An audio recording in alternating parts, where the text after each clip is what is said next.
त्याला खूप वेळ गेला याच्यामध्ये. कशामध्ये? मोटर व्हेकल, व्हेजल, एअरक्राफ्ट, त्याचा इन्शुरन्स, फूड बेवरेजेस याच्यामध्ये गेलं. ते मेजर होतं. हे पण एक मेजर आहे क्लॉज सी. 17(5) मध्ये बघाल तुम्ही, ते वर्क कॉन्ट्रॅक्ट सर्व्हिस. आता वर्क कॉन्ट्रॅक्ट सर्व्हिस कुठल्या प्रकारची दिली आहे? तर when supplied for construction of an immovable property. आणि त्यात परत काय दिलं आहे? Other than plant and machinery. Plant and machinery पण इमूव्हेबल प्रॉपर्टी आहे. प्लांट हा जमिनीमध्ये रोवलेला असेल, त्यातनं मग काहीतरी इनपुट प्रोसेस होईल, मग आउटपुट पुढे मिळेल. तर प्लांट अँड मशिनरीचं वर्क कॉन्ट्रॅक्ट दिलं तर त्याचा इनपुट टॅक्स क्रेडिट हे ब्लॉक केलेलं नाही, रिस्ट्रिक्ट केलेलं नाही. पण when supplied for construction of an immovable property, work contract दिले कशा करता? Construction of immovable property other than plant and machinery. आता जे वर्क कॉन्ट्रॅक्टर असतात बघा, वर्क कॉन्ट्रॅक्टर असतात, एक वर्क कॉन्ट्रॅक्ट एखाद्याला मिळतं. समजा मी एक प्रोजेक्टचं वर्क कॉन्ट्रॅक्ट घेतलंय. प्रोजेक्ट ए हा माझा वर्क कॉन्ट्रॅक्ट मी घेतलाय. तर मी काय करतो, याच्यामध्ये सब कॉन्ट्रॅक्ट एक्सला करतो, सब कॉन्ट्रॅक्ट वायला करतो, सब कॉन्ट्रॅक्ट झेडला करतो. आता एक्स मला वर्क कॉन्ट्रॅक्टचं काय देईल? बिल देईल, सब कॉन्ट्रॅक्टचं वाय देईल, झेड देईल. तर हे जे आहे where it is an input services for further supply work contract देण्याकरता मी इन्व्हर्ट सप्लाय घेतलाय. मग त्या वर्क कॉन्ट्रॅक्टचा इनपुट टॅक्स काही ब्लॉक नाही होत. एखादी फॅक्टरी आहे, त्या फॅक्टरीमध्ये त्यांनी काहीतरी कन्स्ट्रक्शन केलं, आपण इनर प्रॉपर्टी. आता जर का फॅक्टरी आणखीन एक थोडी त्यांना वाढवायची, मोठी करायची आहे, किंवा ऑफिस बिल्डिंग आहे 2 फ्लोअरची आहे, 3 फ्लोअर करायचे, वर्क कॉन्ट्रॅक्ट दिलं 1 फ्लोअर वाढवा, इनपुट टॅक्स काही मिळणार नाही. पण ज्याला वर्क कॉन्ट्रॅक्ट दिलंय तो परत फर्दर वर्क ते पुढे सब कॉन्ट्रॅक्ट करतो, तरच ITC मिळतो. पण जी फॅक्टरी आहे किंवा जो बिझनेस आहे, जे त्यांची बिल्डिंग कन्स्ट्रक्ट करण्याकरता कॉन्ट्रॅक्ट देतात, कन्स्ट्रक्शन ऑफ इमूव्हेबल प्रॉपर्टी, मग ते ऑफिस बिल्डिंगचा असो किंवा फॅक्टरीचा असो, गोडाऊनचा असो, कसला पण असो, त्यांना इनपुट टॅक्स क्रेडिट मिळणार नाही other than plant and machinery. Okay. आता खाली दिलं analysis. However credit is allowed. केव्हा अलाउड आहे? Where it is an input service for further supply work contract आणि where it is supplied for construction of plant and machinery. Plant and machinery करता work contract दिला आहे, ITC मिळेल. Further supply करता घेतले work contract service, तर ITC मिळेल. हे 2 ऑप्शन नाही आहेत, तर वर्क कॉन्ट्रॅक्टचा ITC मिळत नाही. आता आणखीन घेतला बघा, थोडासा मुद्दा असा आहे, त्यांनी खाली क्लेरिफाय केलं आहे, आणखीन दिलं आहे एक्सप्लेनेशनमध्ये. यात काय काय दिलं बघा. For the purpose of clause C आणि D खाली येईल पुढे. ओके. Construction includes. कन्स्ट्रक्शनमध्ये काय इन्क्लूड होईल? Reconstruction, renovation, addition or alteration और रिपेअर. ओके. आता फॅक्टरीमध्ये काही गुड्स बनतात, मग फॅक्टरीमध्ये काय टूल्स वगैरे पण असतात, जमिनीवरती पडतात, जमीन लादी फुटते वगैरे काय होतं असं, प्लस वरती आपलं लिकेज वगैरे होतं त्याला. तर हे कशामध्ये येईल? हे अल्टरेशन रिपेअरमध्ये येईल ना. रिनोव्हेशन, रिपेअरेशन, कलर मारतात, पेंटिंग करतात, तर हे पण कन्स्ट्रक्शनमध्ये येणार आहे. आता ज्या वेळेस एखादा खर्च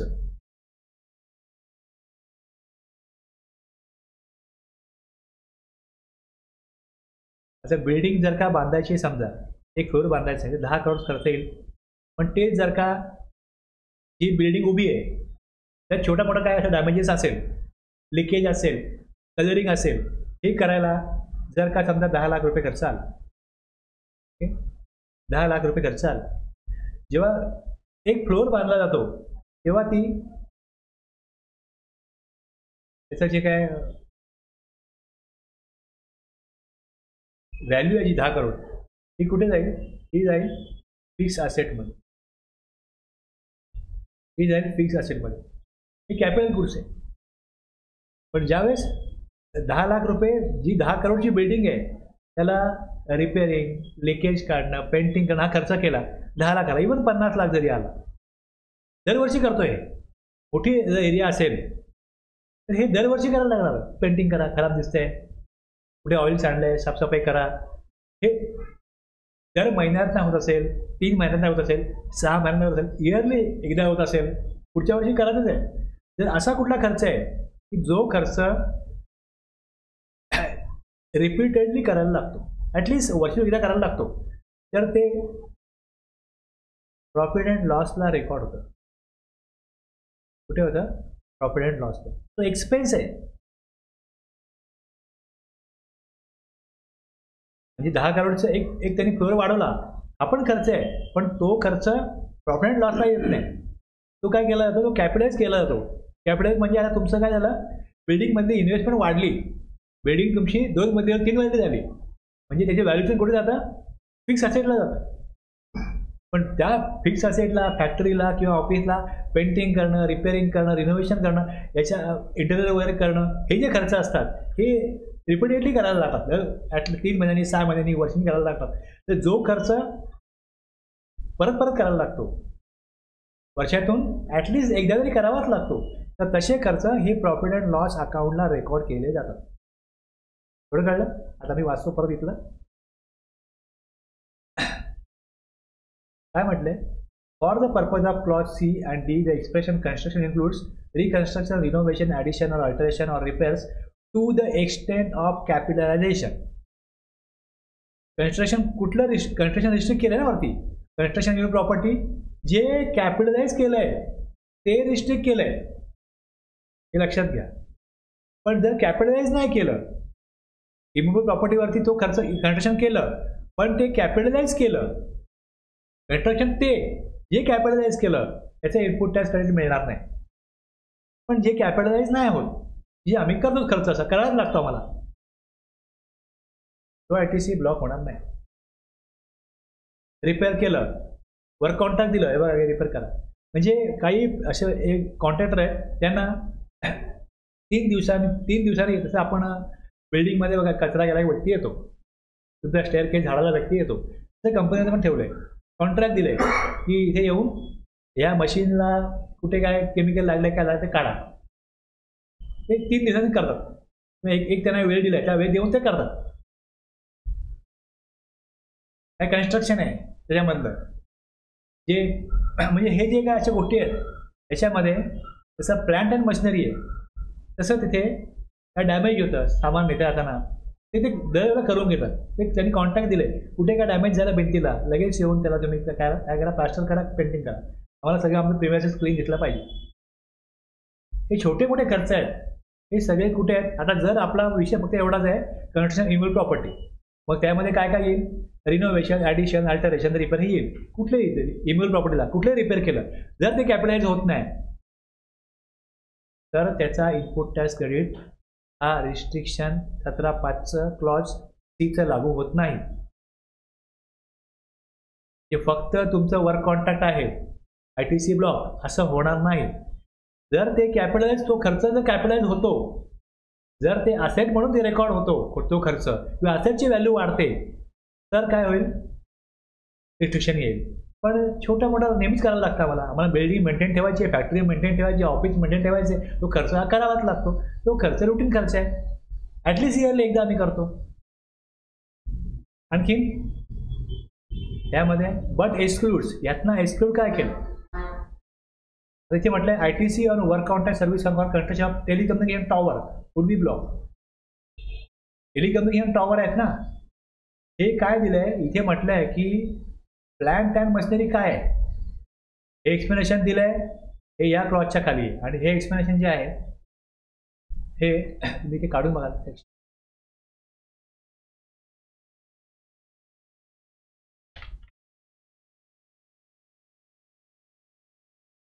अशी मी तुम्हाला कसं सोपं करून दिलंय, पण तुमचं ना हे पाठ पाहिजे. जर तुम्हाला याच्यामध्ये काम करायचं असेल, ऑडिट वगैरे करायचं असेल, सेक्शन 16 म्हटलं तर तुम्हाला 1 मध्ये काय, 2 मध्ये काय, 3 मध्ये काय, 4 मध्ये काय, 5, 6 कशाला आहे? सेक्शन 16 मध्ये 6 सेक्शन आहेत. त्यात कुठे कुठे प्रोव्हिजन आहेत, त्याला रूल कुठले आहेत, हे तुमचे पाठच झाले पाहिजे. हे जे लोक तुम्हाला डिफेन्स करायला येतील कुठल्या केसला, तर तेच बोलणार, बघा हा मॅडम हा सेक्शन बघा, हा क्लॉज बघा. पण तुम्हाला पण त्याच लेवलला कळण्याकरता ते तुम्ही वारंवार रेफर केले पाहिजे. म्हणून मी दाखवतोय.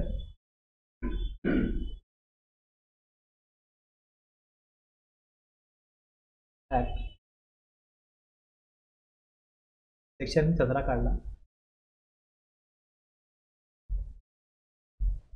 हे 3 बघतोय, त्याच्या खाली एक्सप्लेनेशन आहे, ओके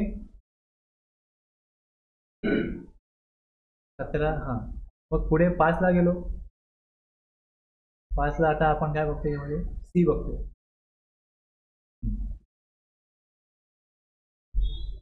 सी आणि डीच्या खाली एक्सप्रेशन आहे हे आलं. आणि आत्ता जे मी सांगतो प्लांट अँड मशिनरीचं, ते प्लांट अँड मशिनरीचं एक्सप्लेनेशन हे इथे खाली for the purpose of this chapter and chapter 6 असं म्हटलं होतं. हे कम्प्लिटली खाली. हा काय म्हणतो की प्लांट अँड मशिनरीमध्ये काय येतं. आता प्लांट अँड मशिनरी मी इकडे सी क्लॉज बघाल तर इथे सी क्लॉजमध्ये other than plant and machinery त्यांनी दिलेलं आहे. आणि डी क्लॉज बघाल तर डी क्लॉजमध्ये other than plant or machinery दिलं आहे. हे लक्षात घ्या, पॉईंट टू बी नोटेड. आणि प्लांट ऑर मशिनरी आणि प्लांट अँड मशिनरी हे दोन वेगवेगळं आहे की नाही. फक्त त्यात प्लांट आणि ऑर शब्दांनी फरक नाही ना. प्लांट आणि मशिनरी याचा अर्थ त्याला डिफाईन केला खाली. प्लांट अँड मशिनरी त्यांनी सांगितलेलं आहे काय आहे. आता प्लांट अँड मशिनरी तुम्ही जेव्हा सांगता की प्लांट अँड मशिनरी म्हणजे काय, तर त्यात दिलंय मीन्स अपार्टस इक्विपमेंट. म्हणजे प्लांट अँड मशिनरीचे काम करायला वेगवेगळी टूल्स लागतात ना, तर ती टूल्स जी आहेत वेगवेगळी साधनं आहेत ती apparatus equipment machinery fix to earth by foundation or structural support that are use for making outward supply of good services both आणि includes such foundation and structural support. हे काय आहे प्लांट अँड मशिनरी आहे. म्हणजे input tax credit work contract दिलं कसलं plant and मशिनरीचं तर ITC मिळेल. पण प्लांट अँड मशिनरीमध्ये काय येत नाही, तर काय येत नाही टेलिकम्युनिकेशन टॉवर येत नाही. त्यानंतर pipeline laid outside the factory premises हे येत नाही. आणि land building or any other civil structure हे प्लांट अँड मशिनरी नाही. ओके हे लक्षात घ्या. Telecommunication tower plant and machinery नाही आहे. त्याचं वर्क कॉन्ट्रॅक्ट दिलं कन्स्ट्रक्शन ऑफ टेलिकम्युनिकेशन टॉवर ते प्लांट अँड मशिनरी नाही आहे. त्याचं ITC नाही मिळणार. Same pipeline laid outside factory असेल वर्क कॉन्ट्रॅक्ट दिलं की ही पाईपलाईन आहे, हे पाणी सोडतात कुठं नदीमध्ये सोडायचं, नदी घाण हे करतात ना असं. ती पाईपलाईन काढले कोणी, त्यांनीच काढले ना. इथे चुकीचं काम करतात. वर त्यांना ITC पण द्यायचा नाही, द्यायचा गव्हर्नमेंटला ITC. हे तुम्ही चुकीचं काम करताय. पण ॲटलिस्ट या कायद्यामध्ये आम्ही त्याचा ITC तरी ब्लॉक करतो. आणि लँड अँड बिल्डिंग किंवा अदर सिव्हिल स्ट्रक्चर इथं प्लांट अँड मशिनरी वेगळं आहे, हे वेगळं आहे. त्यात त्यांनी एक्सक्लूड केलं, क्लिअर केले, पण हे एक्सक्लूड केलेलं. जे सिव्हिल स्ट्रक्चर बघा यात दिलं त्यांनी की प्लांट अँड मशिनरी म्हणजे काय, foundation means apparatus equipment machinery. जी मशिनरी आहे ही जमिनीमध्ये त्यांनी काय केलं आहे उभी केली असेल आणि त्याला जो स्ट्रक्चरल सपोर्ट लागतो that are use for making outward supply. तो प्लांट उभा करताना जे काही स्ट्रक्चर उभं होईल ते सगळं such foundation of structure support हे सगळं प्लांट अँड मशिनरी. पण जे मशिनरीशी कनेक्टेड लँड अँड बिल्डिंग नाही आहे किंवा अदर सिव्हिल स्ट्रक्चर ते गोडाऊन वगैरे असेल ते मशिनरीशी कनेक्टेड नाही आहे, मग ते प्लांट अँड मशिनरी नाही. आणि वर्क कॉन्ट्रॅक्ट डिफाईन केलं आहे. वर्क कॉन्ट्रॅक्ट डिफाईन केलं आहे सेक्शन 2 मध्ये क्लॉज 119 मध्ये. आणि आपण मुद्दाच बघतो की वर्क कॉन्ट्रॅक्ट मिळणार आहे. वर्क कॉन्ट्रॅक्ट काय, work contract means a contract for building construction, fabrication, completion, erection, installation, fitting out, improvement, modification, repair, maintenance, renovation, alteration or commissioning of any immovable property wherein transfer of property in goods, whether as goods some other form, is involved in the execution of such contract. Okay. जसं तुम्हाला सिक्युरिटीचा gate असतो, gate बनवून द्या आम्हाला इथे, तसं लोखंडाची सामान आम्ही देऊ. त्यांना दिलं आणि नंतर हे तुम्ही मला या प्रकारे डिझाईन करून द्या. मग त्यांनी त्यात ते गुड्स वापरले, पण ते गुड्स जेव्हा दिले तेव्हा त्या गुड्सला आकार उकार दिला, वेगळ्या प्रकारे फॉर्म दिला, गुड्स दिलेत ना. पण त्यांनी गुड्स वापरले म्हणजे वर्क कॉन्ट्रॅक्टमध्ये लेबर पण लागतो आणि गुड्स पण लागतात. wherein transfer of property in goods is involved in the execution of such contract. पूर्वीच्या लॉमध्ये जीएसटीच्या अगोदरच्या लॉमध्ये याच्यावरती गुड्स असल्यामुळे वॅट पण लागायचा आणि सर्व्हिस टॅक्स पण लागायचा.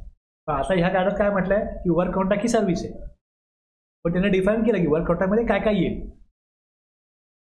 हे एवढे सगळ्या गोष्टी विचारात घेऊन तुम्हाला हा सेक्शन समजून घ्यायचा आहे. कुठला? 17.5 क्लॉज सी. क्लिअर आहे एवढं?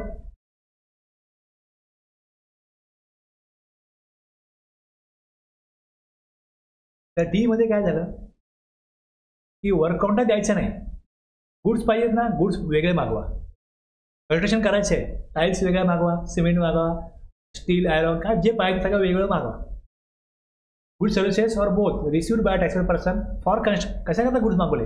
Construction of immovable property, other than plant and machinery. नाही मिळणार ITC. गुड्स वेगळे मागवले आणि कन्स्ट्रक्शन करायचे आहे ते जे एक्सपर्ट लोक लागतात त्यांना हायर करा, आर्किटेक्टला हायर करा, इंजिनियरला हायर करा, कामगार पाहिजे तर लेबर कॉन्ट्रॅक्टरला हायर करा. म्हणजे सर्व्हिस वेगळ्या घ्यायच्या, गुड्स वेगळे घ्यायचे आणि करायचं काय शेवटी? Construction of immovable property. Work contract जर सर्व्हिस घेतली तर तुम्ही तेच करणार ना. म्हणजे गोल काय तोच आहे. वर्क कॉन्ट्रॅक्ट देऊन तो गोल अचीव करा किंवा गुड सर्व्हिस वेगळ्या घेऊन तो गोल अचीव करा. तुम्हाला ITC अलाउड करायचा नाहीये. कशावरती? Construction of immovable property other than plant. पण इथे काय केलं त्यांनी काय केलं? Other than plant or machinery म्हटलं. Other than plant or machinery म्हटलं आणि प्लॅन ऑर मशिनरी इथे काय डिफाईन केलेलं नाहीये. प्लांट आहे, मशिनरी. हाच तुम्ही अर्थ घेणार ना. प्लांट म्हणजे काय? आता माझ्याकरता बुक्स हा प्लांट आहे. मी बुक्सवरून अमेंडमेंट समजून घेतो, बुक्सवरून मी ॲनालिसिस समजून घेतो, मग तुम्हाला सांगतो बा हा ॲनालिसिस आहे, हा असंच आहे. केस लॉ आहे, मी बुक आणलं केस लॉचं मग तुम्हाला सांगणार मी की हा केस लॉ आहे. एक सफारी केस आहे, तुम्ही बघा तुम्हाला युट्यूबला खूप व्हिडिओ सापडतील. तर ह्या सफारी केसमध्ये काय मी याचं सफारी लिमिटेड प्रायव्हेट लिमिटेड सांगितलं इकडे.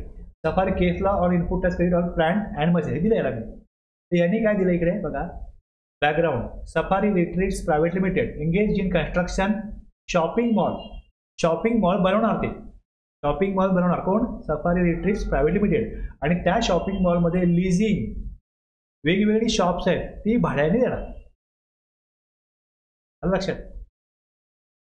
आता त्यांचं म्हणणं काय होतं की आता आम्ही जो इनवर्ड सप्लाय घेतोय तो प्लांट और मशिनरी आमच्याकरता हा प्लांट आहे. आमच्याकरता गव्हर्नमेंट ऑफिसरचं म्हणणं काय आहे की हे तुमचं इमोबल प्रॉपर्टी. ते म्हणतात की आमचा हा प्लांट आहे. त्यांनी सिद्ध काय केलं यांच्या बाजूने जो म्हणणं मांडणाऱ्यांनी की प्लांटचा ITC जर का अवेल करता येतो तर आमचा हा प्लांट आहे. आणि ज्यांनी लॉ बनवला त्यांनी plant and machinery clause C वर दिलंय आणि D मध्ये जर प्लांट ऑर मशिनरी दिलंय तर यांचा हेतू ITC ब्लॉक करण्याचा नाहीये. आणि डायरेक्टली आम्ही जसे बाकीचे क्लॉज आहेत की गाडी भाड्याने देत असाल तर तुम्हाला गाडीचा ITC मिळतो की नाही, ट्रेनिंग प्रोव्हाइड करताय ITC मिळतो की नाही. मग आमच्या पण ठिकाणी आम्ही बिल्डिंग बनवतो ती भाड्याने देऊन इमिजिएटली आउटपुट टॅक्स कलेक्ट करतोय, मग आम्हाला इनवर्ड सप्लायचा ITC तुम्ही काय ब्लॉक करता. आता अशी त्यांनी बाजू मांडली आणि याच्यामध्ये सुप्रीम कोर्टाचं म्हणणं असं आहे की तेव्हा तुम्ही लॉज बरोबर प्लांट ऑर मशिनरी टाकलाय तुमचा हेतू नक्की काय त्याचा क्लिअर होत नाही आणि यांना तर मग इथे बेनिफिट द्यायला लागेल की प्लांट ऑर मशिनरी आहे त्यांचा प्लांट आहे. त्या प्लॅनमुळे डायरेक्टली तो त्यांनी भाड्याने दिला आणि भाडं कलेक्ट करतायत तर त्यांना प्लॅन बनवायला जो खर्च आला त्याचा त्यांना इनपुट टॅक्स क्रेडिट द्यायला पाहिजे. ते कसं का आम्ही रिस्ट्रिक्ट करणार? ते क्लॉज D मध्ये येतात, क्लॉज C मध्ये येत नाहीत.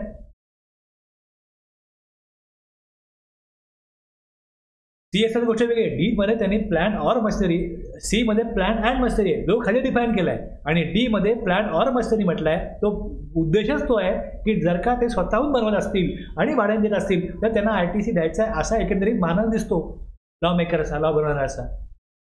आणि जर तुम्हाला तो ITC द्यायचा नसेल तर गव्हर्नमेंटने त्याची अमेंडमेंट करावी. पण आता सध्या परिस्थितीमध्ये जो काय त्यात शब्द आलेत आणि त्यातून जो काय अर्थ निघतोय, इंटरप्रेट होतोय, त्यातून असा मानस दिसतोय की लॉ मेकरचा की यांना जर का ते अशा प्रकारे बनवून प्लांट जर बनवून त्यातून जर का प्लांट किंवा मशिनरी जी आहे जी त्यातून त्यांना आउटवर्ड सप्लाय करायचा असेल तर ITC द्यायचं आहे. तर प्लांट आणि मशिनरी रिस्ट्रिक्ट करत नाहीत ते. प्लांट और मशिनरी रिस्ट्रिक्ट करत नाहीत ते हेच यात दिलंय. तुम्ही जर हे थोडक्यात दिलं, डेव्हलपमेंट काय याच्यामध्ये, रिसेंट डेव्हलपमेंट काय.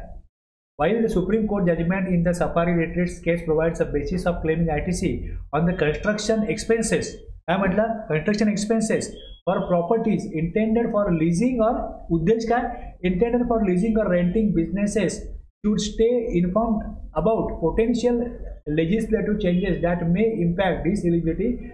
Consulting with tax professionals is advisable to navigate the evolving legal landscape. आता ह्याच्यामध्ये जे काय judgment है, the judgment has significant implications for business involved in construction, immovable property for commercial use.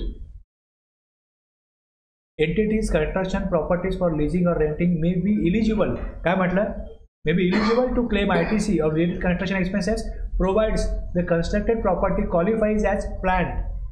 Qualify होते ना plant.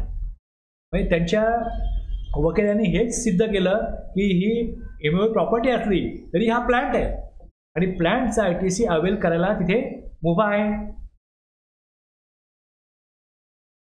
Under the functionality test, a plant under the functionality test need for case by case analysis हे दिलेलं आहे. Okay, कळलं. तर त्याचं जे काय निकाल पत्र आहे कोर्टाचं तुम्ही वाचाल तर त्यात कोर्टाची वेगवेगळी निरीक्षण आहेत, ऑब्झर्वेशन्स आहेत. ती वाचल्यावर तुम्हाला कळतं की कोर्ट कसा विचार करतं, कोर्टला काय बघायला लागतं. आता आपण सध्या बघितलं की इन्शुरन्स कंपनीला ITC का मिळेल, कारण इन्शुरन्स कंपनी रिसिपिएंट आहे. पेमेंट सर्व्हिस तुम्ही घेतली का, तुम्ही बघाल सर्व्हिस कोणी घेतली, सर्व्हिस इन्शुरन्स कंपनीने घेतली नाही, सर्व्हिस तुम्ही घेतली. पण लॉ काय म्हणतो, सर्व्हिस तुम्ही नाही घेतली, पेमेंट त्यांनी केलं ना, हे सर्व्हिस त्यांनी घेतलेली आहे आणि तुम्हाला सर्व्हिस देणं हे त्यांचं तुमच्या ॲग्रीमेंटमधला भाग आहे. तुम्ही इन्शुरन्स काढलेला आहे, तुम्ही पॉलिसी होल्डर आहात, तुम्ही क्लेम मागितला, त्यांना क्लेम दिला, मग ती सर्व्हिस त्यांनी घेतली कारण पेमेंट ते करताय. तसं इथे कोर्टामध्ये येतं कुठला सेक्शनमधला कुठला क्लॉज आहे, डेफिनेशन आहे, ती काय म्हणते, त्यातनं काय येतं, कुठल्या शब्दाचा काय अर्थ आहे, प्लॅन और मशिनरी म्हणजे काय, प्लॅन अँड मशिनरी म्हणजे काय, कुठे रिस्ट्रिक्ट केलं आहे, कुठे काय केलं, यानुसार सरकारने आपली बाजू मांडली आणि जो कोण टॅक्सपेअर होता त्यांनी आपली बाजू मांडली. यातून सुप्रीम कोर्टाचं म्हणणं आहे की जो काय सरकारने कायदा बनवला आहे त्यानुसार त्याला ITC देणं तुम्ही रिस्ट्रिक्ट करू शकत नाही, त्याला ITC द्यायला लागेल. आणि जर तुमचा मानस असा की द्यायचा नाही ITC, तुम्ही तसं कायदा बदल करा. सध्या कायद्यामध्ये त्याला रिस्ट्रिक्ट करता येणार नाही.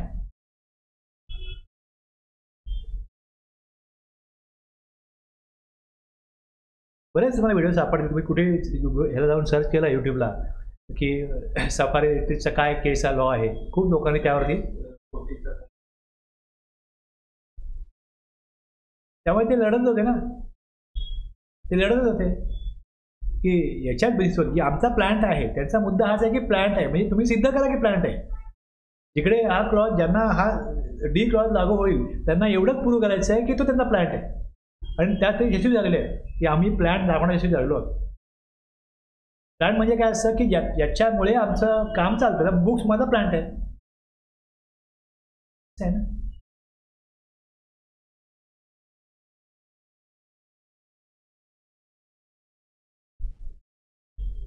ठीक आहे, तर मी पुढे येतो, जास्त वेळ लागणार नाही आता.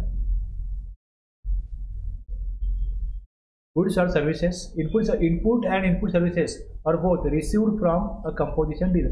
आता कंपोजिशन डीलरला रिस्ट्रिक्शन काय, की कंपोजिशन डीलर हा आउटपुट टॅक्स कलेक्ट करत नाही, त्याला तो अधिकार दिलेला नाही. त्यांनी फक्त आपल्या गुड्सची किंवा सर्व्हिसेसची किंमत लावायची, पण तरीसुद्धा तो टॅक्स जमा करतो 1%, 3%, CGST 3% HGST किंवा मग रेस्टॉरंटमध्ये 2.5% CGST 2.5% HGST. तो म्हणजे 1%, 3%, 1%, 5%, 6% टॅक्स जमा करतो. तो जमा करणं वेगळं आहे, पण जो इन्व्हॉइस आपला घेतो कंपनी डीलर काढणार, त्याच्या इन्व्हॉइसवर त्यांनी कुठलाही आउटपुट टॅक्स दिलेला नसतो ना, तो फक्त त्यांनी आपल्या कामाचे पैसे दिले आहेत. Goods and services are both on which tax has been paid under section 10. Section 10 मध्ये त्यांनी 6% भरले आहेत, म्हणून 6% का ITC मिळणार नाही, 6% का ITC रिसिपिएंटला मिळणार नाही. ITC on inward supply is received by taxable person from a composition supplier is not allowed. तो त्याच्या पॉकेटमधून जमा करतो 6%, 5% आणि 1%. रिसिपियंट टॅक्स देत पण नसतो, तर देत पण नसतो तर ITC घेणार कुठला. पण तेच दिलं इकडे की input and input services or both received from company डीलरकडनं कुठलाही इन्व्हर्ट सप्लाय घेतला तर त्याच्यावरती कुठलाही ITC अवेल करता येणार नाही. जो रेकॉर्डच केलेला नसतो इन्व्हर्सवरती तो घेण्याचा प्रश्नच नाही. तरी पण त्यांनी इकडे काय केलं आहे ते क्लिअर कट मांडलेलं आहे की ITC कंपोजिशन डीलरकडून सप्लाय घेतला तर मिळणार नाही. तसंच जे नॉन रेसिडेंट टॅक्सेबल पर्सन असतात त्यांना कुठल्याही गुड सर्व्हिसेसचा ITC हा मिळत नसतो. त्यांना फक्त गुड्स इम्पोर्ट केले असतील तरच त्याचा इनपुटच क्रेडिट मिळेल. NRDP कोण आहेत? जे फॉरेनर आहेत ते मर्यादित काळाकरता भारतामध्ये येतात आणि एक त्यांचं जे काय एक कॉन्ट्रॅक्ट आहे ॲग्रीमेंटप्रमाणे ते परफॉर्म करतात आणि ते पण निघून जातात. मग त्यांना त्यांची जे काय ॲग्रीमेंट आहे त्यात त्यांना जे परचेस करतील good services other than goods import by him त्यांना त्याचा ITC रिस्ट्रिक्ट केलेला आहे. त्यांना आउटवर्ड सप्लाय द्यायचा आहे म्हणून ते इनवर्ट सप्लाय काही घेतील, लोकली काही घेतील, त्याचा त्यांना ITC मिळत नाही. गुड्सही मिळत नाही, सर्व्हिसचं पण मिळत नाही. आता 17(5) FA जो आहे हा गव्हर्नमेंटला अमेंड करावा लागला. त्याच्या मागचं पण एक कारण असं आहे की जो कंपनी ॲक्ट आहे त्याच्यामध्ये अशा प्रकारे तरतूद आहे की ज्या कंपनीचा टर्नओव्हर ठराविक अमाऊंटच्या पुढे तुमचा लेट्स से डीमार्ट आहे तर डीमार्टला काही अमाऊंट ही कॉर्पोरेट सोशल रिस्पॉन्सिबिलिटी ही समाज कार्यासाठी काहीतरी कार्याशी समाज उपयोगीची काहीतरी कार्य करायला लागतात. समजा एक आदिवासी पाडा आहे मग तिकडे तुम्ही टॉयलेट बांधून द्या. त्या कंपनीला हे सांगितलं गव्हर्नमेंटने की त्यांना तुम्ही टॉयलेट बांधून द्या. म्हणजे गव्हर्नमेंटकडे टॅक्स दिला तर गव्हर्नमेंट काय करतं आपापल्या पद्धतीने आपापल्या जागी खर्च करतं. पण इथे काय केलं कंपनीला चॉईस दिला आहे की तुम्ही आम्हाला टॅक्स कमी द्या पण काही अमाऊंट तुम्ही खर्च करा. तुम्हाला वाटतं की बाबा इथे सरकारने काम करायला पाहिजे तुम्ही तिथे खर्च करा पण तुम्ही म्हणजे टॅक्सला इक्विव्हलंट टॅक्सची अमाऊंटने काय होते डेव्हलपमेंट होते. सर तुम्ही समाजाकरता काहीतरी काय ते पैसे खर्च करा. ठराविक अमाऊंट खर्च केलीच पाहिजे. जिल्हा परिषद शाळा आहे पण त्याला मेंटेनन्स करा, तिकडे पेंटिंग करा, तिकडे तुम्ही टॉयलेट बाथरूम बांधून द्या. काही जे काय असं काम असतं ते अशा प्रकारचे हे करत असतात. आता ज्या वेळेस एखाद्या कंपनीने आता माझी कंपनी आहे मी बिझनेस करतोय म्हणून मला ही तरतूद लागू झाली ना CSR फंडची. ही CSR फंड बनवा आणि CSR फंडामधनं काय करा अशी कुठली तुम्ही कामं करा. मग ही लोक काय करायचे असे वेगवेगळं त्याला वाटलं की शाळा आहे ती मुलं शिकतायत ह्या शाळेची आपण डालडुजी करू, मुलांना आपण दप्तरं पाट्या पेन्सिल पेन वह्या सगळं देऊ, त्यांना गणवेश देऊ. याच्याकरता जो काय त्यांनी परचेस केला आहे परचेस केलं सगळं हे आणि हे सगळं वाटप केलं तर त्याचा ITC रिस्ट्रिक्ट होतच नव्हतं. बिझनेस करता परचेस केलं, बिझनेस करता आम्ही जर बिझनेस करतोय आमचा एवढा टर्नओव्हर आहे आमची कंपनी आहे तर आम्हाला हा कंपनीप्रमाणे इतके पैसे खर्च करायला लागतात. मग आम्ही वस्तू परचेस केल्या आणि त्या वाटल्या ITC घेणार. ITC रिस्ट्रिक्ट कुठे करणार? 17(5) मध्ये तुम्ही हा ITC म्हणजे आम्ही आउटवर्ड सप्लाय करण्याकरता इनवर्ड सप्लाय घेतला तरच ITC मिळेल असं म्हटलेलं नाही ना. म्हटलं काय 16(1) मध्ये in the course or furtherance of बिझनेससाठीच घेतलं ना. तर माझा बिझनेसच नसता तर मला सांगितलं असतं का की तुम्ही CSR फंड बनवा. म्हणजे बिझनेस आहे म्हणून CSR फंड आहे, कंपनी म्हणून CSR फंड आहे. मग बिझनेस आहे म्हणून हा खर्च करायला लागेल, इतका टर्नओव्हर आहे म्हणून खर्च करायला लागेल. मग केला खर्च की त्या ITC घेत होते आणि गव्हर्नमेंटला तो ITC द्यायचा नव्हता म्हणून त्यांनी FA काढला आणि ह्यात दिलं goods and services are for CSR expenditure. कशा करताय की goods and services are both received by a taxable person. त्यांनी रिसिव्ड केलं good services which are use or intended to be used for activities relating to obligations. त्याच्यावरती काय ते obligation आहे की तुम्हाला हे कंपल्सरी करावंच लागेल under corporate responsibility refer to in section 134 company act. Company act प्रमाणे त्याला हे ऑब्लिगेशन आहे की तुम्ही एक ठराविक अमाऊंट ही खर्च करायची. कशा करता? CSR फंड बनवायचे आहे आणि तुम्ही ती खर्च करायची त्या विधायक कार्याकरता. त्याकरता गुड सर्व्हिसेस त्यांनी जर का रिसिव्ह केले असतील त्याचं इनपुट टॅक्स क्रेडिट घेता येणार नाही. जरी बिझनेससाठी असले तरी FA म्हणतो की बिझनेससाठी तुम्ही घेताय पण CSR फंडची ऍक्टिव्हिटी करण्याकरता करताय ना एक्सपेन्सेस, मग ITC मिळणार नाही, आता मिळणार नाही. म्हणजे यांना ही अमेंडमेंट करावी लागेल. तुम्ही बिझनेस करता घेत नाही, अरे बिझनेसचा भाग आहे ना. 16(1) काय म्हणतो, in the course of furtherance of business. म्हणजे मी हे नाही केलं तर मला मग बिझनेस करता येणार नाही, मला नोटीस पाठवणार, मला मग दंड लागणार. म्हणजे बिझनेस करायचं हे करणं भाग आहे ना. म्हणून हा इफेक्ट काढला की याच्याकरता म्हणजे या कारणाकरता CSR ऍक्टिव्हिटी तुम्ही जर का परफॉर्म करण्याकरता गुड सर्व्हिसेस घेत असाल, दोन्ही घेत असाल, तर तुम्हाला याचा इम्पोर्टन्स क्रेडिट ब्लॉक. आता ठीक आहे. आता कायदेशीर याला काय मिळालं, ITC वरती रिस्ट्रिक्शन कायदेशीर आलं.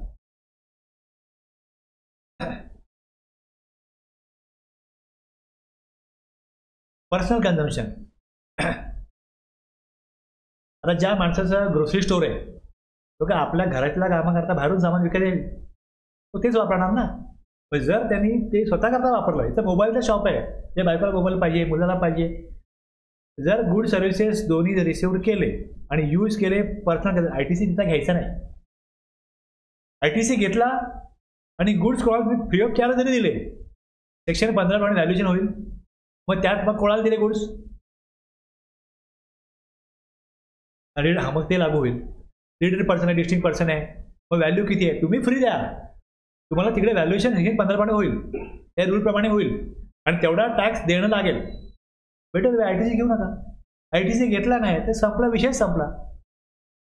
जर पर्सनल कन्झम्पशन असेल तर एक तर ITC घेऊ नका, आणि जर ITC घेत असाल तर मग आउटवर्ड सप्लाय मग Section 15 प्रमाणे व्हॅल्युएशन काढून काढला जाईल.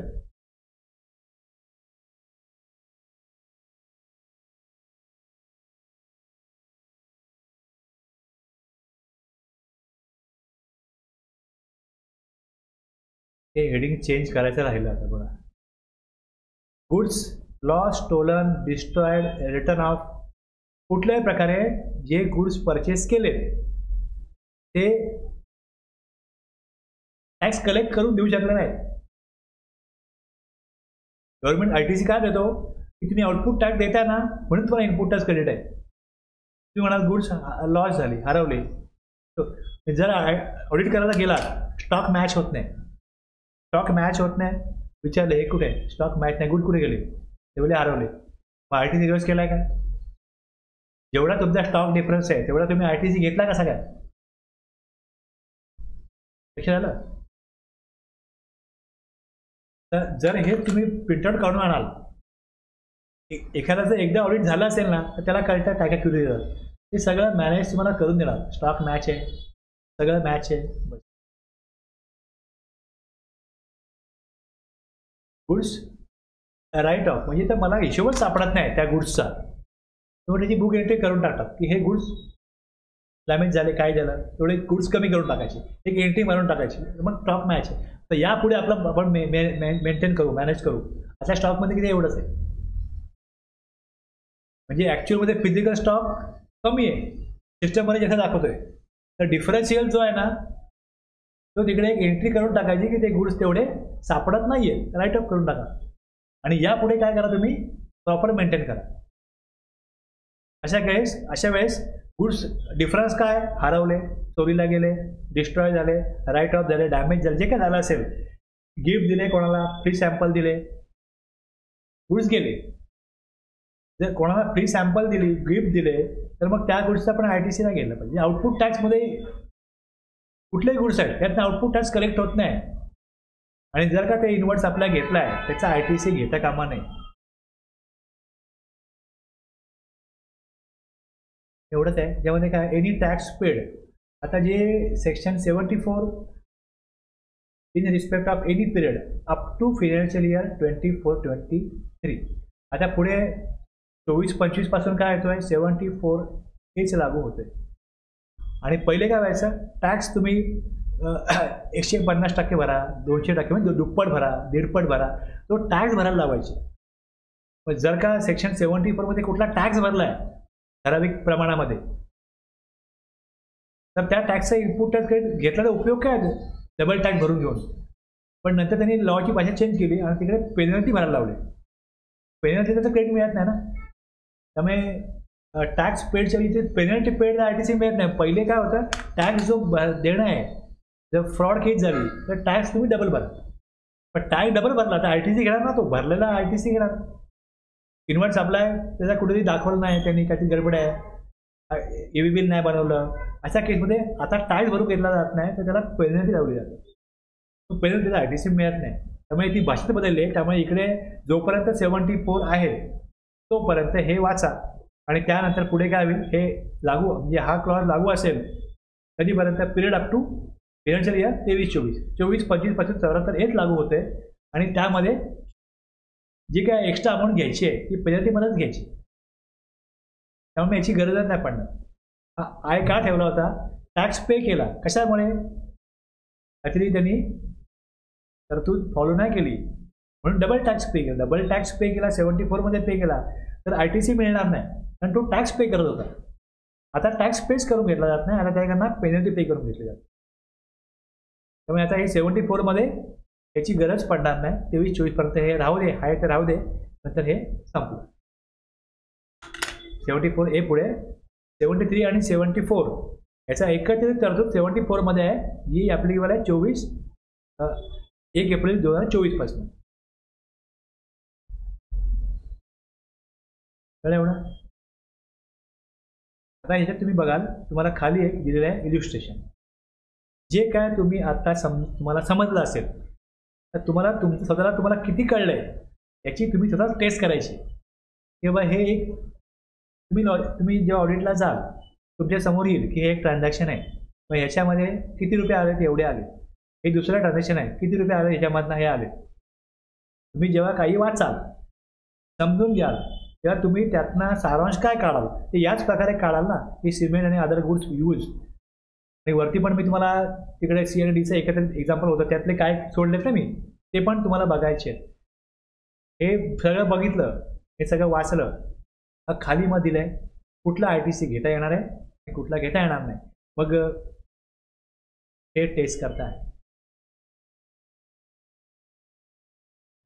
आणखीन एक सर्क्युलर असा आहे, डक्ट्स आणि मॅनहोल्स. डक्ट्स आणि मॅनहोल्स हे जे आहे सर्क्युलरमध्ये ऑप्टिकल फायबर केबल्सच्या नेटवर्कमध्ये वापरण्यात आलेल्या डक्ट्स आणि मॅनहोल्सवर इनपुट टॅक्स क्रेडिटच्या उपलब्धतेविषयी स्पष्टीकरण दिले आहे. डक्ट्स आणि मॅनहोल्स काय आहे? त्यांची प्लांट अँड मशिनरी आहे.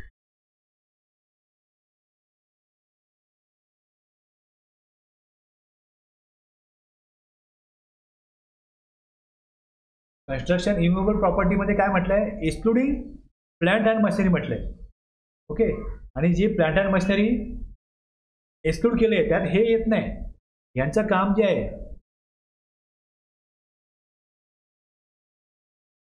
these components, हे जे the circular clarifies that ducts and manholes used in the network of optical fiber cables are considered plant and machinery. ते plant and machinery आहे for the purpose of providing telecommunication service. telecommunication tower plant and machinery नाही आहे, पण जे ducts and manholes are used in network of optical fiber cables considered plant and machinery. ते plant and machinery आहे. telecommunication tower plant and machinery नाही आहे. त्यांनी clarification मागवलं की हे डक्ट्स आणि मॅनहोल्स आहे, ह्याचा ITC मिळेल की नाही होईल, क्लिअरिफिकेशन द्या. कारण बऱ्याच टॅक्स अथॉरिटीमध्ये काय झालं, वेगवेगळ्या स्टेटमध्ये त्यांचा ITC ब्लॉक केला, त्यांना नोटीस पाठवल्या होत्या, त्यातून हे क्लिअरिफिकेशन आले. द कंपोनंट्स हे clarify that ducts and manholes are used in the network of fibre cables are considered plant and machinery. आता तुम्ही पण बघा की डक्ट्स अँड मॅनहोल काय असतं, वेळेला जाऊन तुम्ही बघा, त्याचा फोटो दाखवा, पण तुम्हाला कळेल काय असतं. Since these components are integral to the operation of optical fiber network and not excluded from the definition of plant and machinery, which includes land, building and civil structure, the circular affirms that ITC is available for them. The decision is in line with the explanation under, म्हणजे हे जे दिलं तिकडे explanation त्यानुसारच हे ठरवलेलं आहे. Telecommunication tower किंवा कन्स्ट्रक्शन जे काय ते वेगळं आहे, आणि हे डक्ट्स अँड मॅनहोल्स हे त्यांच्या म्हणण्याप्रमाणे प्लांट अँड मशिनरी होतं. म्हणजे विदिन द लिगल स्टॅट्यूट, म्हणजे कायदा जो बनवला आहे त्यानुसारच हे प्लांट अँड मशिनरी होईल. प्लांट अँड मशिनरी प्लांट सोसायटीच्या फॅक्टरीच्या आतमध्ये असो बाहेर असो, हे काय दिलेलं नाही तेवढे, फक्त त्यांनी फॅक्टरीच्या बाहेरचं काय दिलंय, पाईपलाईन दिले आणि लँड आणि बिल्डिंग दिलंय. पण प्लांट कुठेही असो, यांचं म्हणणं काय, आमची प्लांट अँड मशिनरी तर भाग आहे तो काय, डक्स अँड मॅन होल्स, याचा ITC मेल की नाव क्लिअरिफाय करा. तर हे क्लिअरिफाय केलंय. जे काय आत्ता कायदा आहे, आत्ता जो प्रचलित कायदा आहे यानुसार त्यांनी क्लिअरिफाय केलंय की डक्स आणि मॅनहोल्स हे प्लांट अँड मशिनरी आहे.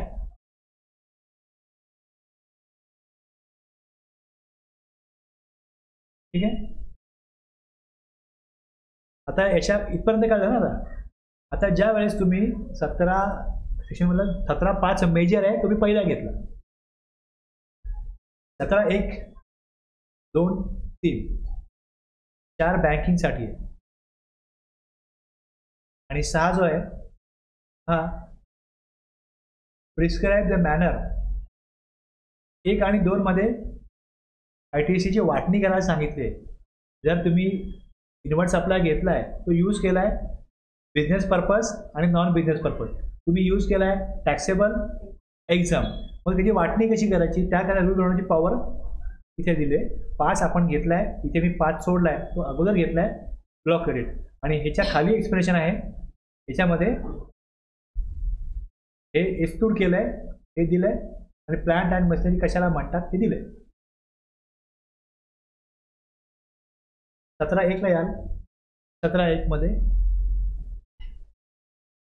17.1, 2, 3 फार वेळ घेणार नाही. ओके. मग रूलमध्ये मी जाईन, तुम्हाला कळेल की रूल 42ची गरज का, 45ची गरज काय हे तुम्हाला कळेल की ह्यात हे दिलंय. पार्टली यूज करतायत गुड सर्व्हिसेस, इन्व्हर्ट सप्लाय घेत आहे, तो पार्टली यूज करताय बिझनेस पर्पज, पार्टली यूज करताय अदर पर्पज. आता ह्याच्यामधला वेअर या स्थितीमध्ये where the good services are both are used by the registered person partly for the purpose of any business आणि partly for other purpose, the amount of credit shall be restricted to so much of the input tax as it ॲट्रिब्युटेबल to the purpose of the business. एवढा तुम्ही business करता घेतला, good services both input tax ह्यावर लागला, use केला business purpose, eligible आहे. Okay. एक. आणि दुसरं good service both input tax त्यावरती पे केला, यूज केला non business purpose, ITC not eligible. जर हे इझिली आयडेंटिफाय करता येणार का असेल तर काहीही प्रॉब्लेम नाही. कळलं. असं मी 4 लॅपटॉप घेतले माझ्या ऑफिस करता, मी 4 लॅपटॉप घेतले. 3 वापरले बिझनेससाठी, 1 वापरला माझ्या मुलांनी सांगितलं मला कॉलेजला पाहिजे, मला का अभ्यासाला पण पाहिजे, कामाला पाहिजे, काय रिसर्च करायचं आहे, गुगल करायचं आहे, मला ChatGPT वापरायचं द्या, दिला आहे. आता इकडे बिलामध्ये 4 लॅपटॉप आहे, त्याची किंमत आहे, त्याचा ITC आहे, तुलनेने एकाचा ITC कमी करता येईल. इथे काहीच प्रॉब्लेम नाही, इथे प्रॉब्लेम नाही आहे. इकडे तुम्ही 17.1 प्रमाणे काय करू शकता, 3चा ITC घेऊ शकता, एकाचा रिस्ट्रिक्ट होईल, नॉट इलिजिबल, तो इलिजिबल नाही आहे. सेम तसंच 17.2 मध्ये एक्झाम्पल दिले बघा. Total ITC in respect of invert supply grocery 89,000. Grocery product sold in the course of business किती आहे, 85%. 15% त्यांनी काय केलं, पर्सनल यूज, एवढं ITC कमी करेल. म्हणजे या 89 मधनं त्यांनी एवढा त्याला ITC घ्यायचं आहे, बाकी रिस्ट्रिक्ट होईल. दुसऱ्या केसमध्ये registered person is in the business of manufacturing shoes manufacture करतो, त्यांनी शूज ITC ऑन इनपुट्स आणि इनपुट सर्व्हिसेस 50 पेअर काय केले मित्रांना वाटले. एक त्यांचं सगळ्या कॉलेजचे मित्र आपल्याला भेटणार आहे, एकदा मीट ठेवूया. तर हा बोला मी माझा बिझनेस आहे, फॅक्टरी आहे, 50 मित्र आहे, हे घ्या बायकांना शूज दिले. आता इथे इनपुटच कधी त्याला मिळणार नाही, पण इथे त्याला काढता येतं की मी 1000 जे इनपुट आणलं त्याचा मी 1000 शूज बनवले, तर 50चं इनपुट किती आहे तेवढं ITC घेणार नाही. दुसऱ्या केसमध्ये टॅक्सेबल आणि एक्झाम्प्ट आहे, एक आहे टॅक्सेबल, दुसरा exempt. Good services both input tax pay केला, घेतले आणि वापरले हे करता टॅक्सेबल आउटपुट सप्लाय करता वापरले किंवा झिरो रेट सप्लाय करता वापरले तर ITC काय आहे, इलिजिबल आहे. पण एक्झाम करता वापरले ITC इलिजिबल नाही आहे. Good services both input tax input tax credit used for exempt outward supply किंवा other than zero rated supply ITC eligible नाही. आता झिरो डेट सप्लाय जो आहे हा डिफाईन कुठे केला आहे? झिरो डेट सप्लाय डिफाईन कुठे केला आहे? IGST ऍक्टने डिफाईन केला आहे. सेक्शन 16 मध्ये सांगितलंय की झिरो डेट सप्लाय म्हणजे काय? Export of good services of both किंवा मग स्पेशल इकॉनॉमिक झोन डेव्हलपर किंवा युनिटला सप्लाय केला तर तो काय आहे? Zero rated supply. Subject to the provision of 17(5). आता ह्याच्यामध्ये काय दिलं बघा, झिरो डेट सप्लायमध्ये काय दिलंय की जर का मी एक्सपोर्ट करण्याकरता किंवा सेलमध्ये सप्लाय केला, zero rated supply ITC good service घेतले, नॉर्मली काय होतं माझा आउटवर्ड सप्लाय एक्झॅम्प्ट आहे. आउटवर्ड सप्लाय एक्झॅम्प्ट आहे. Credit of input tax credit may be availed for making zero rated supplies notwithstanding that such supply may be an exempt supply. Exempt supply जरी असेल पण कुठे केला? एक्सपोर्ट केला किंवा सेलमध्ये सप्लाय केला तर ITC मिळेल. ओके, समजते ना? हे कुठे दिलंय? Section 16 IGST ऍक्टमध्ये. 17(5) मध्ये ब्लॉक आहे तर ब्लॉक आहे. 17(5) मध्ये ब्लॉक नाहीये. आउटवर्ड सप्लाय एक्झॅम्प्ट आहे. ITC मिळेल जर सेलमध्ये सप्लाय केला, एक्सपोर्टमध्ये सप्लाय केला. समजलं ना? कन्फ्युजन आहे? एक्झाम सप्लायवर ITC मिळत नाही ना. जर मी एक्झाम सप्लाय करतो तर इनवर्ट सप्लाय घेतलाय, इनपुट टॅक्स पे केला, ITC मिळणार नाही. पण अपवाद काय? जर का तुम्ही सेलमध्ये सप्लाय करताय, तो लोकली टॅक्सेबल असो या एक्झाम्प्ट असो. जर एक्सपोर्ट ऑफ गुड्स केले किंवा जर स्पेशल इकॉनॉमिक झोनमध्ये सप्लाय केला, स्पेशल इकॉनॉमिक झोन डेव्हलपरला किंवा युनिटला सप्लाय केला तर इनवर्ट सप्लायवरती जो टॅक्स पे केलाय त्याचा इनपुट टॅक्स क्रेडिट मिळणार. ऑल्दो आउटवर्ड सप्लाय एक्झॅम्प्ट आहे पण झिरो डेट सप्लायमध्ये दिला असेल तर इनपुट टॅक्स क्रेडिट अवेल करता येईल.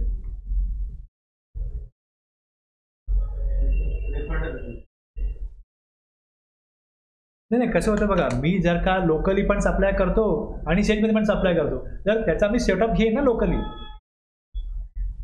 तुम्ही बोलाल अरे एक्झाम सप्लाय करा, तुम्ही हे घेतलंय, तुम्ही याचा ITC कसा घेता? तो बोलेल मी झिरो डेट सप्लाय केलाय म्हणून मी ITC घेतलाय. तुम्ही काय बोलाल त्याला? कसा रिस्ट्रिक्ट कराल? तो हा तुम्हाला सेक्शन सांगेल. बघा, जी कुठली ॲक्शन जो कोण व्यक्ती घेतो, भले म्हणजे टॅक्स ऑफिसर घेऊ या टॅक्स पेअर घेऊ, त्यांनी ती ॲक्शन कुठल्या सेक्शननुसार, रूलनुसार, तरतूद कुठे आहे, त्याला अधिकार कुठे आहे, तो इलिजिबल कुठे आहे, त्याकडे पॉवर कुठे आहे हे दाखवायला लागते. या पॉवरनुसार हे केलंय. एवढा वेळ का घालवतो यावरती तुम्हाला सांगतो. बा इथे दिलेलं आहे, तिकडे दिलंय. जसं आपण म्हटलं प्लॅन ऑर मशिनरी, जज पण काय बोलणार, कोर्ट पण काय बोलणार, तिकडे दिलंय, तुम्ही दिलंय, त्याप्रमाणे त्यांनी घेतलंय. तुम्ही त्याला अडवू शकत नाही ना. असं कायदा सगळ्यांना सारखा आहे.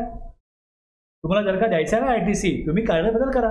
जसं यांनी याचं आणलं की तुम्ही CSR फंडात काय परचेस केलं तर ITC मिळणार नाही, आणायला लागलं ना त्यांना.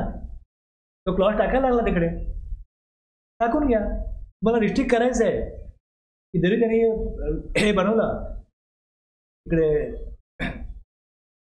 काय बनवून त्यांनी मॉल बनवला आणि मॉलमधले मग त्यांनी सगळे शॉप भाड्याने दिले, तो ITC द्यायचा नाही तुम्हाला, टाका. तसं कायद्यामध्ये तुम्ही बदल करा. पण आता जो कायदा आहे, ज्यावेळेस त्यांनी हे केलेलं आहे त्यावेळेस त्यांना कोर्ट कुठल्याही प्रकारे तो ITC डिनाय करू शकत नाही, रिस्ट्रिक्ट करू शकत नाही. कोर्टाचं हे म्हणणं आहे. तुम्ही प्लांट ऑर मशिनरी टाकलं, त्यांनी प्लॅन्स प्रूव्ह केला, आम्ही कसं ITC रिस्ट्रिक्ट करणार? तसं तुम्ही जेव्हा काही बोलता तेव्हा ते कुठे दिलेलं आहे, कुठे दिलंय, कुठल्या आधारावर तुमचं म्हणणं आहे हे सांगता यायला पाहिजे. टॅक्स ऑफिसर असो या टॅक्स पेअर असो, ते या तरतुदीनुसारच आपापली बाजू मांडत असतात, आपापलं म्हणणं पुढे नेत असतात. प्रॉडक्ट X आहे, रेट 18% आहे, ITC मिळणार का याचा? येस. प्रॉडक्ट Y आहे, टॅक्स रेट नील आहे, ITC of input and input services मिळणार नाही.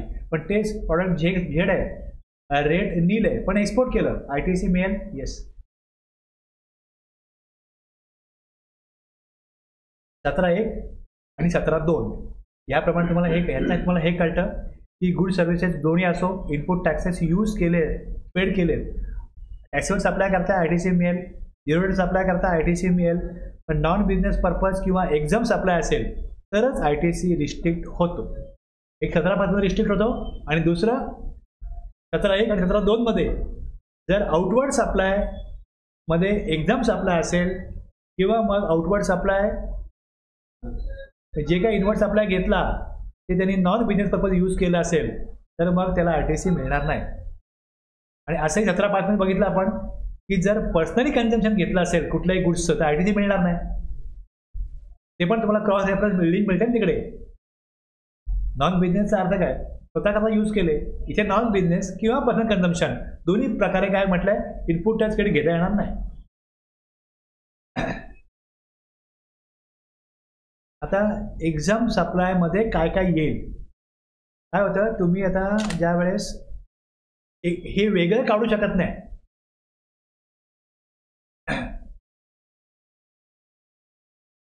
म्हणजे हे त्याला म्हणता येईल कॉमन इनपुट. जसं रेंट आहे, ऑडिट सर्व्हिस घेतली, ऑडिट चार्जेस पे केले, इंटरनेट सर्व्हिस घेतली. आता माझ्याकडे एक टॅक्सेबल प्रॉडक्ट पण आहे आणि एक्झाम प्रॉडक्ट पण आहे. आता मी जेव्हा फॅक्टरी रेंट पे करतो, ऑडिट सर्व्हिस पे घेतो, इंटरनेट सर्व्हिस घेतो, ह्याच्यामध्ये बिल जे येतं ते टॅक्सेबलचं किती आणि एक्झामचं किती असं काही येत नाही ना. मग ते जे इनपुट आहे त्याला काय म्हणतात, कॉमन इनपुट. हा कॉमन आहे, सगळ्याकरता कॉमन आहे. मग यातला किती ITC मिळेल. मग मला आता एक्झाम सप्लायमध्ये काय घ्यायचं, टॅक्सेबल ठीक आहे, याच्यावरती 5% टॅक्स लागतो, 12% टॅक्स लागतो, 18% टॅक्स कलेक्ट केला जातो. पण एक्झाममध्ये काय काय येईल, एक्झाममध्ये काय येईल, तुमच्याकडे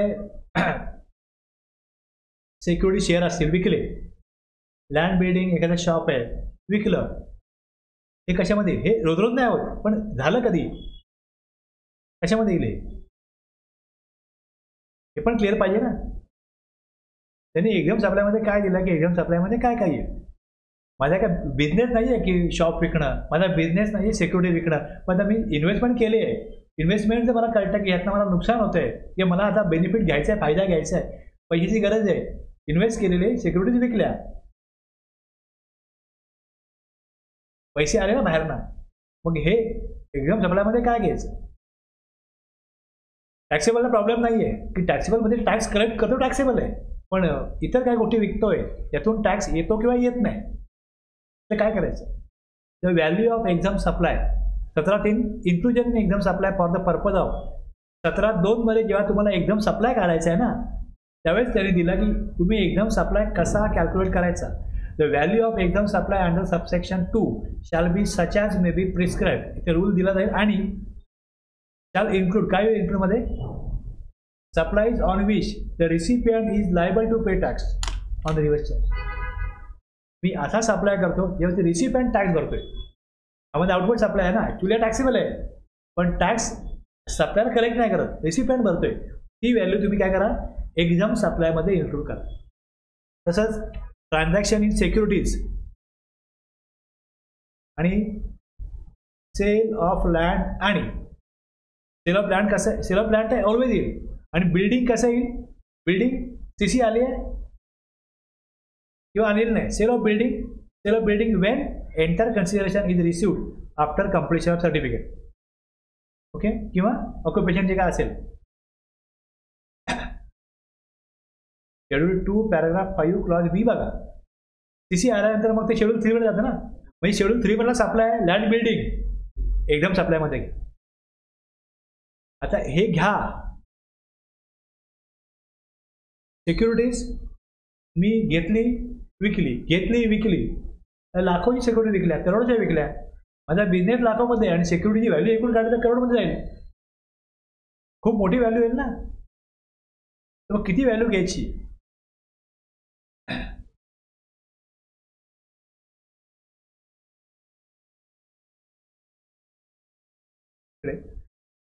The value of land and building shall be taken as the same as adopted for the purpose of paying stamp duty. तुम्ही 40 लाखाला एखादी बिल्डिंग विकली, लँड विकली, पण स्टॅम्प ड्युटीची व्हॅल्यू 45 लाख आहे, तर 45 लाख व्हॅल्यू घ्यायची. तुम्ही 40 लाखाला विकू शकता, पण त्याची त्या एरियामध्ये जे काय ऑथॉरिटी आहे, जिकडे तुम्हाला स्टॅम्प ड्युटी भरायची, नावावरती करायची आहे, तेव्हा स्टॅम्प ड्युटी कोण भरतो? जो परचेस करेल तो भरतो. ती त्याला भरायची 45 लाख वरती, पण त्याची व्हॅल्यू 45 लाख होईल. आणि शेअर आणि सिक्युरिटीज विकल्या जातील, याची एकंदरीत सेल व्हॅल्यू आहे 1% व्हॅल्यू घ्यायची. हे कुठे दिलं आहे? ते रूल 45 मध्ये दिलं आहे. त्यामध्ये दिलं की for the determining the value of exempt supply as a referred in section 17(3) साठी तुम्ही काय करा, व्हॅल्यू काय काढा हे दिलं आहे. यामध्ये त्यांनी सांगितलं व्हॅल्यू किती घ्यायची? स्टॅम्प ड्युटी व्हॅल्यू लँड आणि बिल्डिंगची घ्यायची, आणि सिक्युरिटीची व्हॅल्यू जी जेवढा विकली आहे त्या फक्त 1%च घ्यायची. तर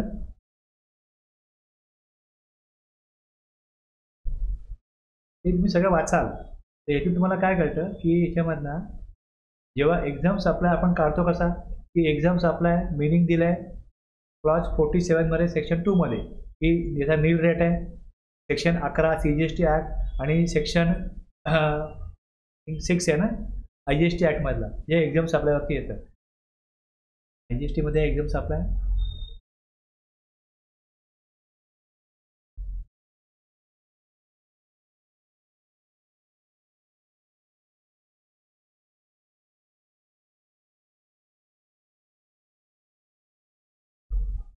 how to get an exemption.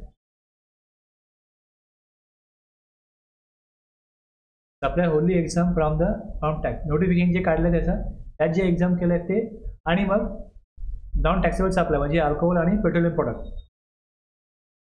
हे एक्झाम सप्लायमध्ये येतं. हा exam supply plus dimming fiction. हा काय म्हणतो? डिमिंग फिक्शन RCM मध्ये तुम्ही सप्लाय करताय, जो टॅक्स सप्लायर कलेक्ट करत नाही, रिसिपेंट भरतोय, त्याची व्हॅल्यू पण घ्या, सिक्युरिटीची व्हॅल्यू घ्या, सेल ऑफ लँड बिल्डिंग घ्या, आणि काय घ्यायचं नाही पण दिलं त्यांनी. काय घ्यायचं नाही तर any activities refer to schedule 3 मधली कुठली ॲक्टिव्हिटी घ्यायची नाही. शेड्यूल 3 मधले कुठली ॲक्टिव्हिटी एक्झाम सप्लायमध्ये याची व्हॅल्यू घ्यायची नाही. एक्सेप्ट काय म्हटलं इकडे, लँड आणि बिल्डिंग घ्यायला सांगितले, बाकी सगळं बघा. आणि इंटरेस्ट रिसिव्ह केला आहे services by way of extending loan, कोणाला लोन दिलं आहे, ॲडव्हान्स दिला आहे, त्याच्यावरती इंटरेस्ट घेतला आहे. आता बँकेचा बिझनेस आहे, बँकिंग बिझनेस यात घ्यायचा नाही, accept in the case of bank आणि फिनान्शियल इन्स्टिट्यूशन, त्यांच्याकरता नाही.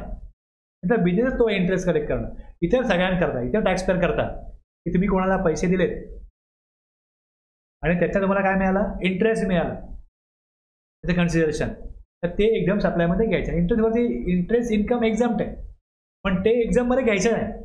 प्लस एनी ॲक्टिव्हिटी शेड्यूल 3 मध्ये आहे त्याची व्हॅल्यू घ्यायची नाही. बघा तुम्ही आउटवर्ड सप्लाय करताय, त्याच्यावर तुम्ही टॅक्स कलेक्ट करत नाही का? कारण तो नील रेट आहे, किंवा तो एक्झाम केला आहे नोटिफिकेशन काढून, किंवा तो अल्कोहोल किंवा पेट्रोलियम प्रोडक्ट आहे, त्याची व्हॅल्यू येते कशामध्ये? एक्झाम सप्लायमध्ये. प्लस काय घ्यायचं? टॅक्सवर सप्लाय आहे पण रिसिपेंट टाईपवर, त्याची व्हॅल्यू पण ह्यात घ्यायची. सिक्युरिटी विकल्या असतील 1% व्हॅल्यू घ्या.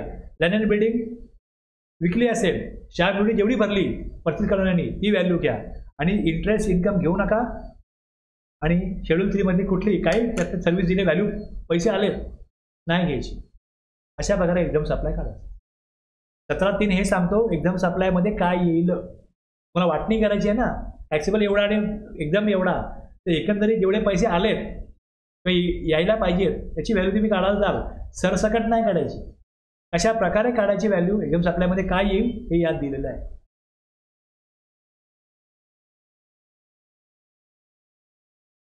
हे तुम्हाला ऑडिटला गेल्यानंतर पण जर का अशा गोष्टी असतील, बघा ऑडिटला पुढे हेच राहणार आहे.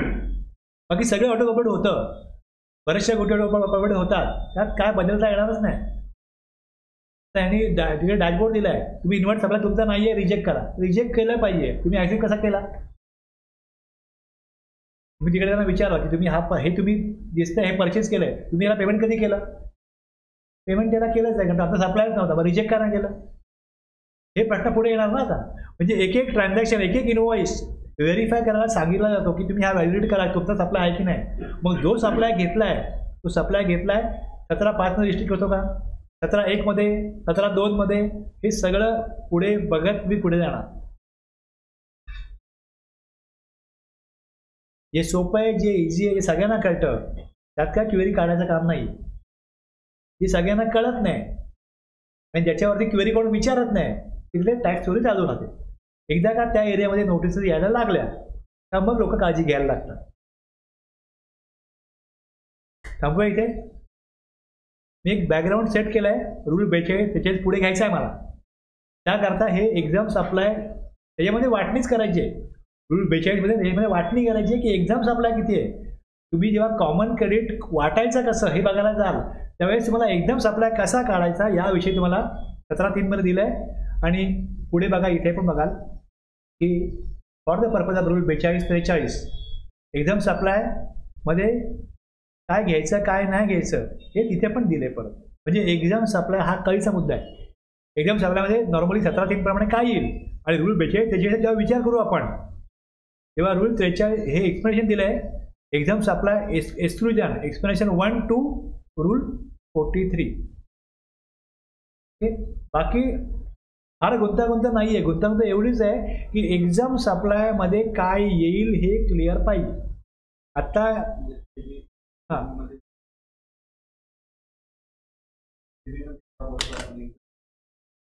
नाही ते तुम्ही जेव्हा हे कशा करताय लक्षात घ्या. हे कशा करताय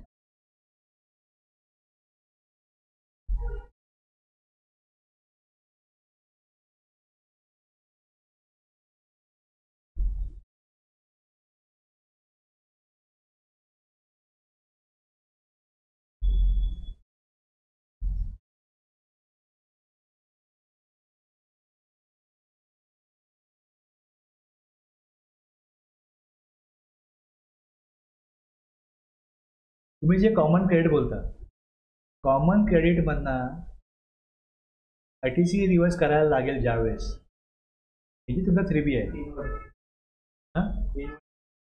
हां ज्यावेळेस तुम्ही इकडे ऑल अदर ITC मध्ये मी तिकडनं बघा तुम्हाला मागे दाखवलं की जो IMF डॅशबोर्ड आहे तिकडून मी इनवॉइस जो सप्लाय घेतलाय ते चूज केले त्याचा आकडा इथे आलाय. हा सप्लाय मी घेतलाय का घेतलाय.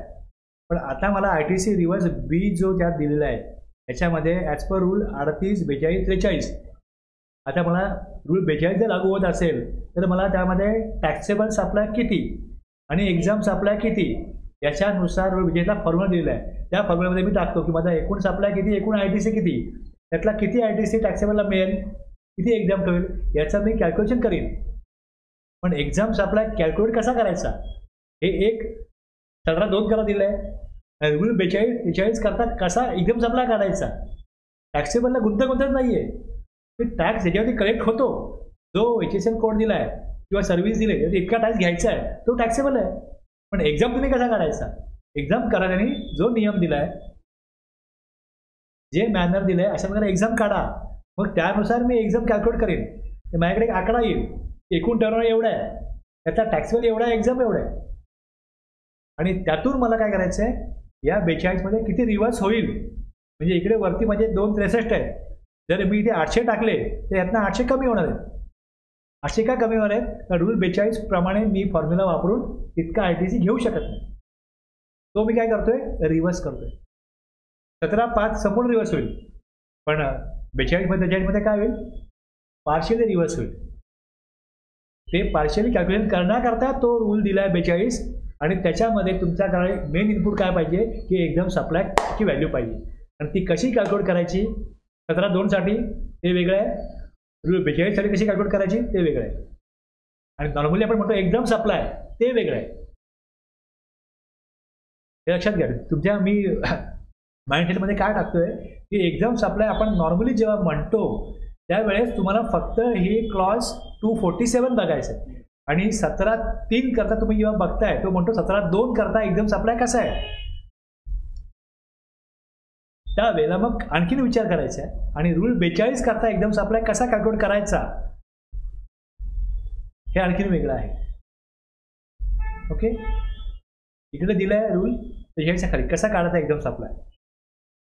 एक्झाम सप्लायची व्हॅल्यू कशी काढायची आणि इथे काय दिलंय 17.2 करता कसा काढायचा एक्झाम सप्लाय. आणि नॉर्मली एक्झाम सप्लायची आपली डेफिनेशन जी दिलेली आहे ती सेक्शन 2 मध्ये क्लॉज 47 मध्ये दिले. हे तिन्ही तुम्हाला क्लिअर झाले तर ह्याचं एक्झाम सप्लायचं एकच व्याख्या नाही आहे. उद्देशाकरता वेगवेगळ्या प्रकारे एक्झाम सप्लाय तुम्हाला समजून घ्यायचं आहे. नॉर्मली एक्झाम सप्लाय 247, 17(2) करता 17(3) मध्ये दिलाय तो, आणि रूल 42 करता एक्झाम सप्लाय तिकडे दिला त्यांनी कशा कॅल्क्युलेट करायचा तो तिथे आहे.